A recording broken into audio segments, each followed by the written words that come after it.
Well, Brant is part of forensics, and this is he went to his first tournament yesterday in forensics, and I didn't quite understand what was going on, and I think we got first place in forensics. Is that right? Did we get first, Steve?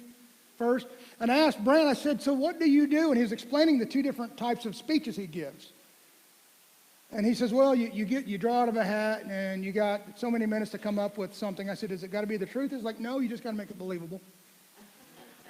And he got finished with one of his speeches, and his mom said, man, all those facts that you memorized and all those people's names, he says, Mom, those are characters from a book I'm reading. And I said, so what's the bottom line to this contest? He said, well, you just got to be a really good bowler. You just got to be able to bowl your way through it. And I believe that's an inherited trait from his mother, you know. But now, on an honest thing, how many of you have ever believed something and it was a lie? Satan is the father of all liars, and you've believed him. Sometime or another in your life, you have believed what Satan has said to you. And here's something. Have you ever bought anything as seen on TV? Let me tell you what, it ain't as seen on TV. It ain't true. Let me tell you this. The way we can believe the truth is by focusing on what is true. And the way that we can have courage to speak out is to know we are speaking the truth. Our society hates truth. They want to pervert it and make it a reality of something that they have come up with, and they want everything to be true. Everything can't be true. There's got to be something that is concrete. And the way that we know what is concrete is by getting our focus back on Jesus Christ. Our leaders have come up with a wonderful thing to lead all of us, is get back to Jesus. That's it, just simple. Get your focus back to him. And that's what we're talking about in 2020, is having that perfect vision of your life. What is your life supposed to be in Jesus Christ? We've talked about repentance, and we've talked about changing our lives and then doing something for Jesus and who is my ministry. And today, I'm going to tell you, it takes vision and faith working together. In order to have a vision of what God sees or what we see with God, that takes faith. Faith is scary. Because faith is the bridge between what I believe and what I'm willing to do. My actions is my faith acting out what I believe. Our leaders want us to step out on faith. Are you willing? Are you willing to try something you've never tried before? Are you willing to experience the idea of walking on water like Peter did, and being willing to at least get out of the boat and try something crazy?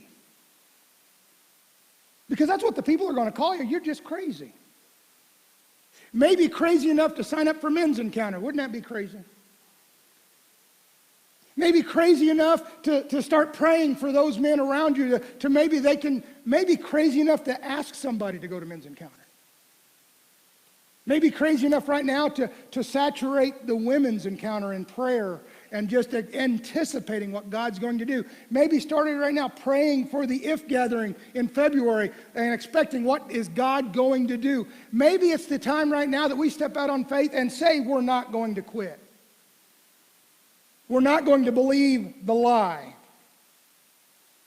Our theme is Hebrews 12, 1 through 3.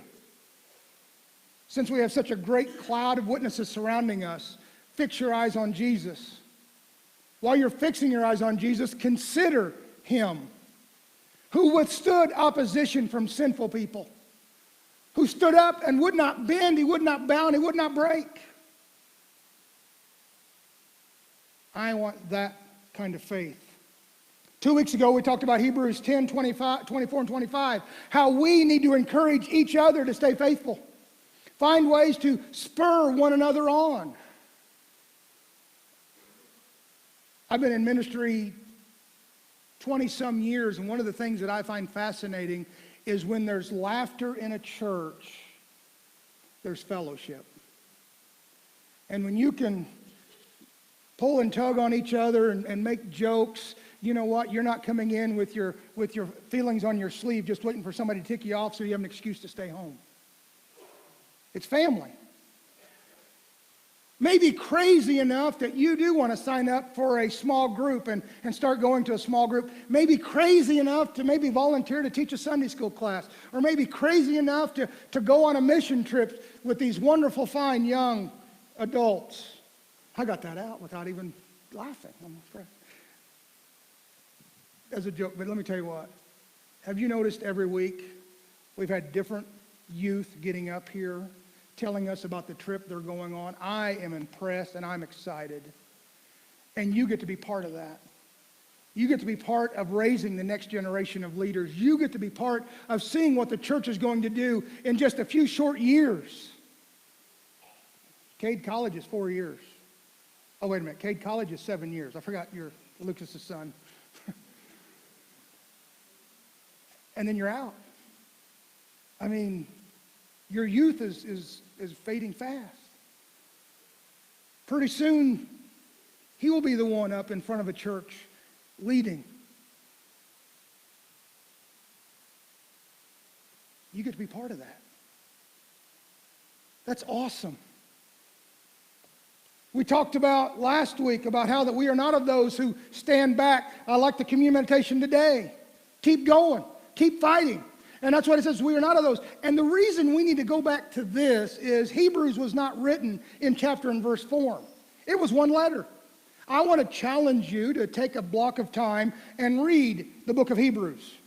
Just read the whole book in one setting. It will just expand your thinking because that's what it was written like. And go home and challenge yourself to read a book of the Bible all in one setting. I'd start with the book of Jude.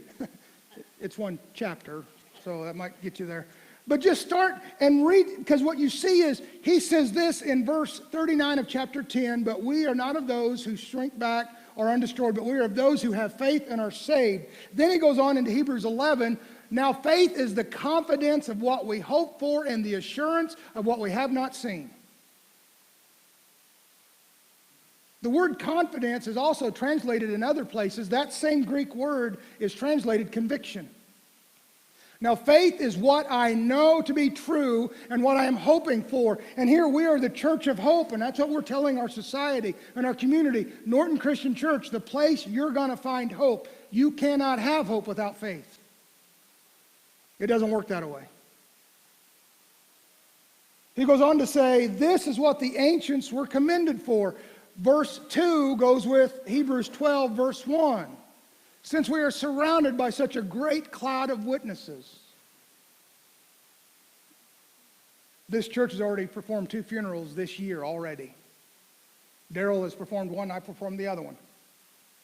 And every time I perform a funeral, one thing I do, I go to the family and say, tell me some stories about them. What were they like? What was some of the things that they told you to keep secret? If we can, over my dead body, it's time. We can do that now. This is what the ancients were commended for. They were remembered because of their faith. Are you going to be remembered because of your faith?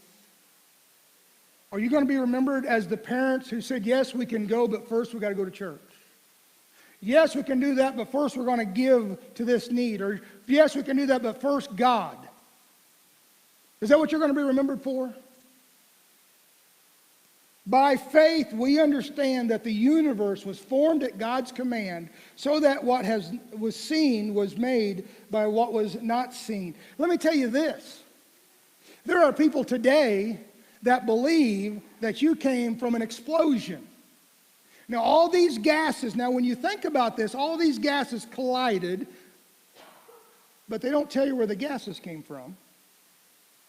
They just were there. All these gases collided, and out of that collision comes life and creation. Now, let me tell you this. When you explain those gases that they talk about, you cannot put this mixture together and get life. You get death. But out of this explosion and this, then after a period of time, a single-celled organism appeared. And the single-celled organism got tired of being a single-celled organism, and then later on it became you.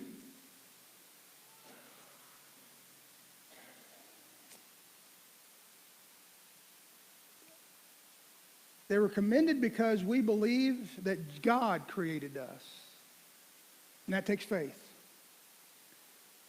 We believe that the creation happened. I believe, and you can call me crazy, and we can debate this all you want, but I believe our world is less than 8,000 years old. I believe that God created it in 6 days, 6 literal days. I believe if God wanted to, he could create it all in one day. You know why? Because that's how big my God is. I believe he did all those things for our benefit. And what I think is fascinating, all these scientists who are rushing out and trying to prove evolution keep coming back, slapped in the face, going, it seems like creation. They're finding fish bones on mountaintops, and God's up there laughing at them. Because the wisdom of men is but foolishness unto God. God constantly tells them and describes to them, I did it. And they reject the truth.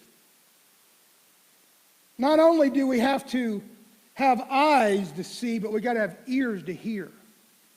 You need to be in church. Because here's where you're going to get your confidence to go speak out. Here's where you're going to get your fellowship of other believers to stand up and to preach what the truth is. Here's where you're going to get, hey, you know what? I'm having a bad week. We're going to lift you up in prayer. Wouldn't it be great to be part of a church that you're not concerned with what people think about you? That when it comes time for prayer time, you just walk on out. I don't care that I've been a Christian for 900 years. I'm having troubles. And we will come around you and support you. Hey, you know what? Your kid's a headache. Our kids are headaches. We understand. Hey, your job's a mess. We understand. Wouldn't it be great to come to a church and know that I'm going to hear the truth? You've got to hear it. Romans 10 said faith comes by hearing. And one thing that we also understand and realize is you've got to give God your time. I didn't come up with this, and I heard it, and I wished I could have come up with this because this is good. So don't get mad at me when I read it. Get mad at somebody else, and I won't give you his name because it's really good, and I might want to steal some more of his stuff later. Some are trying to get a God to act on their behalf that they've never spoke to, that they never worship, they don't serve, and they don't live for him, and they don't seek him, and they have no time for him.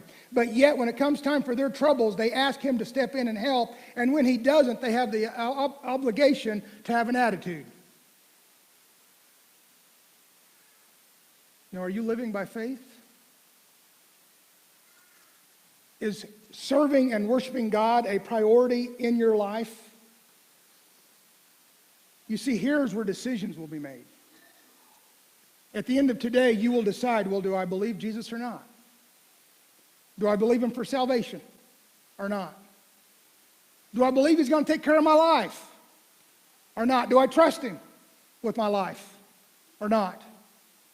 You see, there's two types of faith. There's a dead faith and a saving faith. And a dead faith is all up here.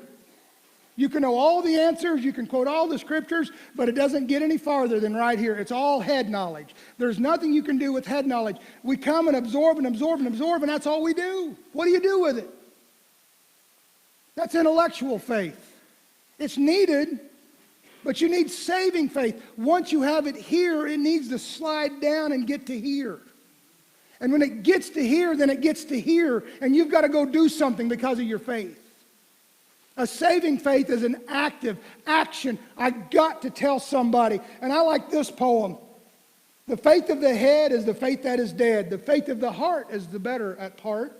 But the faith of the hands is the faith that will stand. For the faith that will do must include both the first two. You've got to know him. And then you got to know him. And then you have to do something. And that's faith. That's what they were commended for. But the vision we're talking about is a vision of, you've got to step out in someplace blind. You've never been here before. Southeast Christian Church in Kentucky was building a new building, a new annex. And they decided to see how much money they had. They were just going to play it safe. And one of the elders stepped up and said, we need to build something so big and so huge that if God is not involved with it, it will fail. It has to be a God thing. How many of you are willing to step your neck out and do something in your life like that? I want to do something so great and so huge that if it fails, it's because God wasn't behind it. Maybe stepping out and preaching a Sunday school class or preaching one Sunday or going to your neighbor, getting on a mission trip and going somewhere else. Do something so huge that if God is not involved with it, it'll fail. Because, see, that's vision.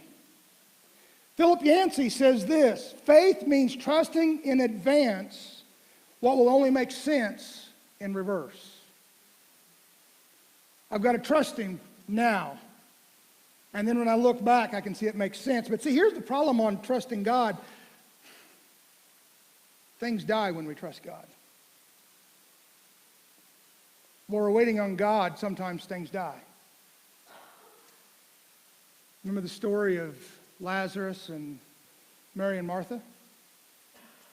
They called for Jesus. They called for God to do something. God, you can do something. We need you to do something. And while they were waiting on God to do something, Lazarus died. And they said the same question to God that we say sometimes: if you would have showed up, we wouldn't be in this situation. You know, it's not the lack of faith that gets us in our messes sometimes. It's not the lack of faith. But it's the strength of our faith that's going to get us out. Do you have vision today? Because 2 Corinthians says we live by faith and not by sight. We sometimes have to stick our neck out and go to places and do things that are uncomfortable to us because God is calling us to do it. And we know it's God calling us to do it because we have a relationship with God. And through that relationship with God, we understand this is Him calling us and giving us a yearning, a burning to do this. Jeremiah said, I'm no longer going to speak to him. I'm going to shut up. I'm tired of talking to him. But if I shut my lips, my bones boil. Do you have that yearning today? That type of bubbling, something's got to be said, something's got to be done. And that's the kind of faith you're going to step out. I don't know how, but He's going to do something. I'm going to let Him do it. The second thing is faith makes you have the right sacrifice. Look what he says in verse 4. We'll get back so you can fill them out. But verse 4, by faith Abel brought God a better offering than Cain did. By faith he was commended as righteous when God spoke well of his offerings. And by faith Abel still speaks today even though he is dead. We know the story. At the very, very beginning, God asked for sacrifice. Even before the Abrahamic covenant or the Mosaic covenant, there was always times for sacrifice. God required sacrifice. Cain and Abel was bringing a sacrifice to the Lord. Abel's was accepted, Cain's was not. People say Cain's wasn't accepted because it wasn't a blood sacrifice, and God was demanding a blood sacrifice. But if you look through the Old Testament, what you see is there were grain sacrifices, there were fruit sacrifices. It wasn't that his sacrifice was unpleasant, it was that Cain was unacceptable. In the New Testament, it says God loves a cheerful giver. One little church we was in, I had to laugh because they had the penny march. You go to Sunday school class and you throw in some change in the bucket. And then if you have a birthday, you throw change in the bucket. And then if somebody needs something, you put change in the bucket. And then you have your offering. One man got mad. He took his wallet out and just threw it in the offering plate. Wonder what kind of a guy he's fun to be around. You know what I mean? That kind of an attitude. We have an opportunity to help our youth go to Texas to do a mission trip. Wouldn't it be awesome if we give them too much money? You guys as a church, last year, and I'm going to say it because I think it's awesome, we overgave by $34,000 last year. Thank you guys for doing that. That's awesome. On a side note, we're starting a new bass boat ministry, and I've got the boat. If you No, but we are going to spend that money and use it since we have it. We're not going to let it sit idle. We're going to use it for the ministry, and we're looking at upgrading some things, but also our job is to convert money to people. And we're going to do that this next year. And we've got a new budget. And the new budget, you know what? I don't want to know how much you give, and I'm not going to tell you how much to give, but I want you to give with a smile on your face. And that's just smile when you give it. There's a story about a church was falling apart, and the minister got up and said, we need to raise some money to fix the church building, and we need someone to start off with some seed money. Who's willing to give? And about that time, a piece of the ceiling fell off and hit a man right on the head, the banker. And he said, I'll give $1,000. All right, that's a good start, but that ain't going to fix the whole building. We need more money to give, and who's going to give? And another piece fell off and hit him right on the head again. He said, I'll give $2,000. All right, but that ain't enough. And they're waiting, and a little old lady in the corner said, hit him again, Lord. But your sacrifice, it's acceptable if it comes from the right heart. And the Bible talks about how you need to go home and you need to think about it and pray about it. And you and God decide, you and your spouse decide. And then you give that knowing it's going to be given for the use of converting people to Christianity. We were able to give more money to the missionaries last year. We threw another $5,000 to the missionaries. That's awesome. You guys are doing great, and things are going to happen because you're giving with the right heart. But there's consequences that come with the wrong sacrifice. No blessing. A waste of time. God doesn't need your money. He needs you. And your sacrifice is your willingness to give yourself to Him.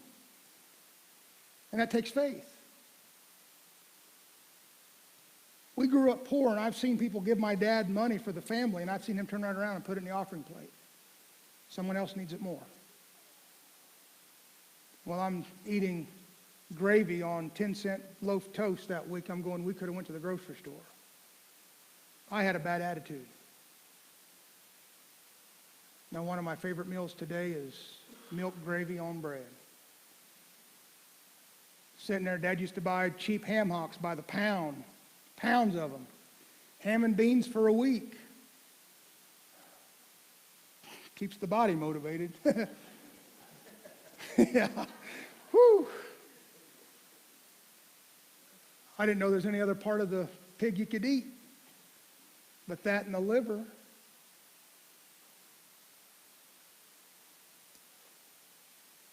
But a right sacrifice is honored by God. When my father died, we had to scrap together to have the money to bury him. But people were coming in talking about what he did for them that we didn't even know he did. And he was honored, even though he was dead, yet his faith still spoke. This church is here today not because of what you're doing, but because of what ancestors of the past have done, and their faith still speaks today. The last thing, and this is where it takes faith to please God. To please God, that means you're in agreement with God, and that's why you know, because you're studying your word. And to please God, it means you're walking where God is walking. You're walking in step with God, and you're looking at where He's doing ministry, and you're going to do ministry with Him. Look at what verse 5 and 6 say. But by faith, Enoch was taken from this life so that he did not experience death. He could not be found because God had taken him away. For before he was taken, he was commended as one who pleased God. And then verse 6, and without faith is impossible. Well, I believe. Well, let me read about belief. Look what James says. But someone will say, you have faith and I have deeds. Show me your faith without deeds, and I will show you my faith with my deeds. You believe there is one God. Good. Even the demons believe that, but at least they're smart enough to be afraid about it. You can't tell me you believe in God and you're not attending church and you're not afraid about your judgment. You can't tell me you believe in God and not give your life to Him on a daily basis and not believe that there's a judgment to come. And when we stand before Almighty God and He's going to ask us, what did you do for me? We used to sing an old communion song, I gave my life for thee. What hast thou given for me? In Revelation, it says there's a Lamb's Book of Life, and the book will be open. Is your name written in the Lamb's Book of Life? Next to the Lamb's Book of Life, it says there will be books open. Books. And I believe that those books are listings. Here's your name. Yeah, it's in the Lamb's Book of Life. Okay, now what'd you do? You give your life to Jesus Christ when you're 12 years old. You're 80. What did you do with all that time? You know, in an average day, it's 24 hours. And they say you sleep 8 hours, okay? So there's 16 left. In a 16-hour day, you've got to eat. So we'll knock off 2 hours for eating. And then you've got to work. So we'll knock off 8 hours for working. So now we're down to just 6 hours. In that 6 hours remaining, what did you do? What did you spend your time doing? Some of us increase our workload because we want more money so we can have more stuff. You're going to die someday and somebody else is going to get your stuff. Out of 6 hours in a day, did you pray for somebody but yourself? Did you go talk to the neighbor that looks like they're struggling trying to raise their kids and, hey, I'll babysit, just bring them over sometime and I'll watch them?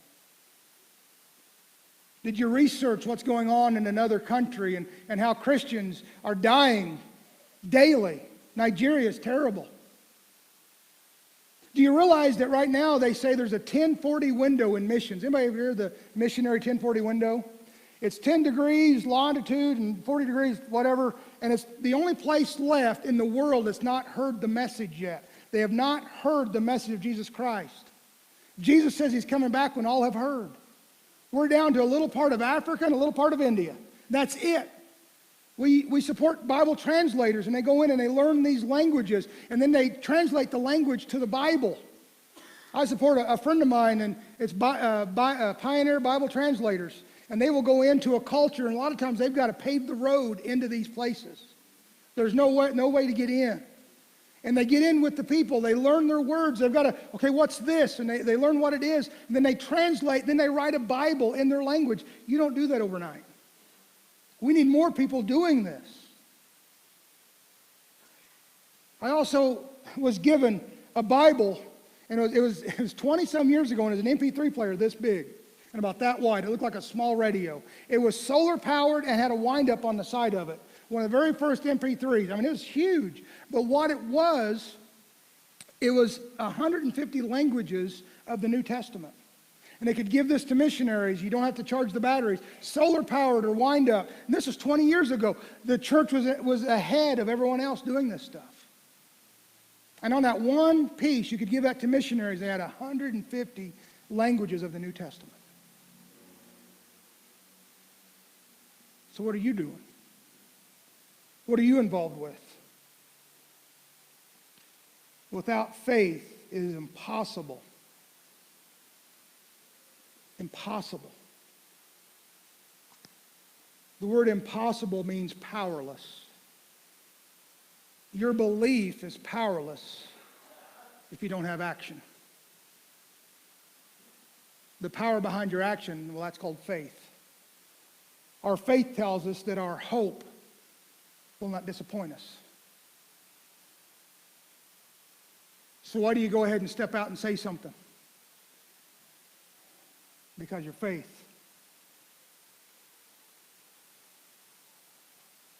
The only place faith alone is found is James chapter 2. Did you know that? And faith alone will not save you. Where's your action? Where's your action? I want dramatic faith. I want crazy faith. To do something that the world says is absolutely crazy.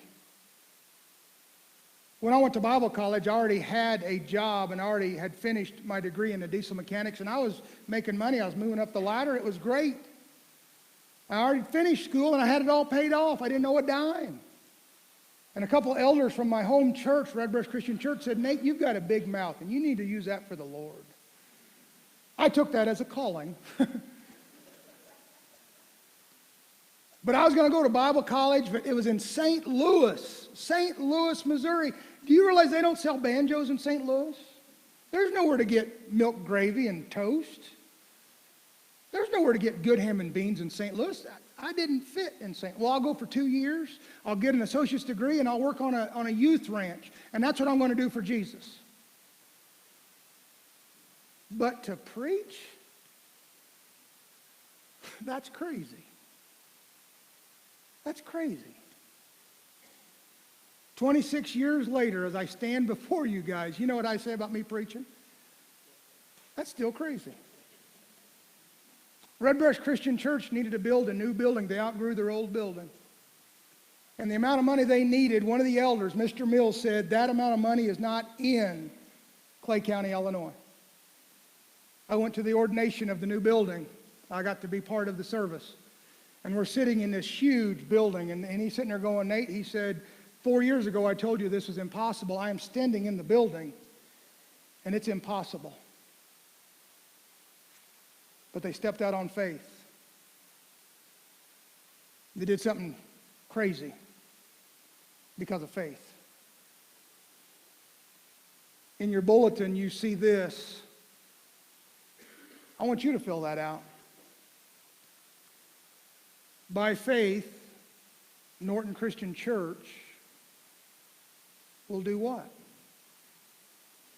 You see, all the way through Hebrews 11, it says, by faith, somebody did something, and they were commended for their actions because of faith. They're going to play through the invitation hymn just quietly while you're sitting there. I just want you to stay seated. This is on there, on your bulletin. By faith, you put your name on the first line. What are you going to do? Maybe God's calling you to make the step down the aisle. That takes faith. To get out of that chair, to come up front, that takes faith. Maybe God's calling you to ask for prayer over something. You think no one knows, or you think you're the only one going through it. It takes faith to come down that aisle and say, I need prayer. I'm struggling. We're not going to judge you. We're going to hold you. We're going to lift you up. We're going to pray for you. We're going to call you on Wednesday to see how you're doing. That's the kind of church we have.